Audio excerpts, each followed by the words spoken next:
The Daily Brad Devotions. Today's reflection with Pastor Jeff Eliscopides. Nasa tema po tayo ng wisdom, yung karunungan. At sabi nga po natin, ito yung tinatawag na discernment ba? Yung may knowledge ka about mga bagay na totoo, yung truth, yung tama, sabihin, yung right at yung righteousness and all, at pangmatagalan. And you know how to apply it. Kasi ang dami namang alam na tama yan, pero hindi ina-apply, kabaligtaran yon, foolishness yon. Alam mo na nga dapat mo apply, kabaligtaran pa yung ginawa mo. So karunungan po ay kakayahang magpasya, kakayahang i-apply sa buhay kung ano yung totoo, tama at pangmatagalan. So paano po mapabilang sa mga wise? Sabi sa Proverbs 19 verse 20, listen to advice and accept discipline.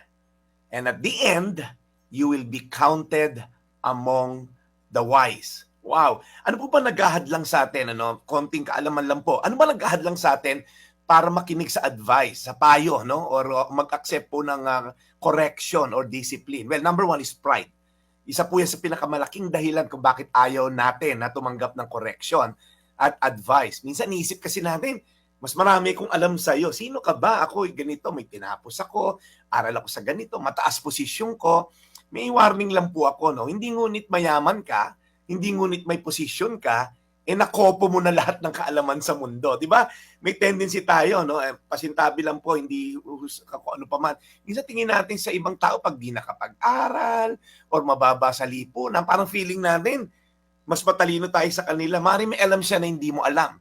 At because of pride, okay, ayaw mong magpa-correct, okay? O ayaw mong maghingi man lang ng advice dun sa tao na feeling natin minsan mas mababa sa atin. Pero alam niyo po, pride can blind us to the reality na lahat tayo ay natututo at may mga puwang pa para matuto. Sabi nga sa isang Proverbs din, pride goes before destruction.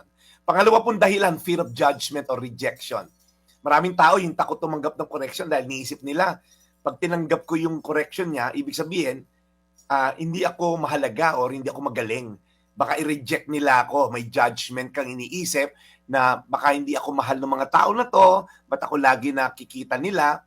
But then the Bible says, the Lord disciplines the one He loves. Ayan. So mag-ingat din po tayo. Lahat tayo ay meron pong pagkakataon na matuto. So, ang pagdinig po sa mga payo at pagtanggap ng disiplina, paano pong maging madali sa atin to? Una, nangangailangan siya ng humility. Kababaang loob. Nangangailangan din siya ng courage, yung tapang, of course, na harapin yung na hindi ka perpekto, at kahandaang magbago. So habang hinaharap po natin yung mga hamon ng buhay, dapat nating tandaan, ginagamit ng Diyos ang ibang tao upang gabayan tayo at ituwid. So yung wisdom po, hindi siya isang bagay na makakamtan mo mag-isa. Okay? Tayo po inuhubog ng ating komunidad, ibang tao ginagamit ni Lord para tayo maituwid at makita rin po yung ating pagkakamali. Kasi kung may malaki kang muta sa mata, okay, ibang tao makakapansin nun. So again po, it takes community and it takes people of God na mapaligiran tayo ng mga tao may takot din sa Diyos para pag kinorek tayo out of love. Ulitin ko po, Proverbs 19:20, listen to advice and accept discipline, and at the end, you will be counted among the wise. Tayo po manalangin, Panginoon, bigyan niyo po kami ng lakas ng loob para and humility as well, Lord, para malaman namin na hindi naman kami perpekto. And give us, Lord, the courage to accept rebuke, correction, and advice. Tulungan niyo kami, Panginoon, na makita rin yung malaking picture na may mga taong nagmamahal sa amin na gusto lang itama yung aming mga pagkukulang at pagkakamali. At kami rin, Lord, in the process, yung mga taong mahal namin, we should advise and give discipline as well out of love. So Lord, sa mga taong prideful, bigyan niyo sila ng kababaang loob upang malabanan ang yabang, Lord, na hindi nila kailangan ng katuruan o ng rebuke. Thank you, Lord, sa advice mo in Jesus' name. Amen.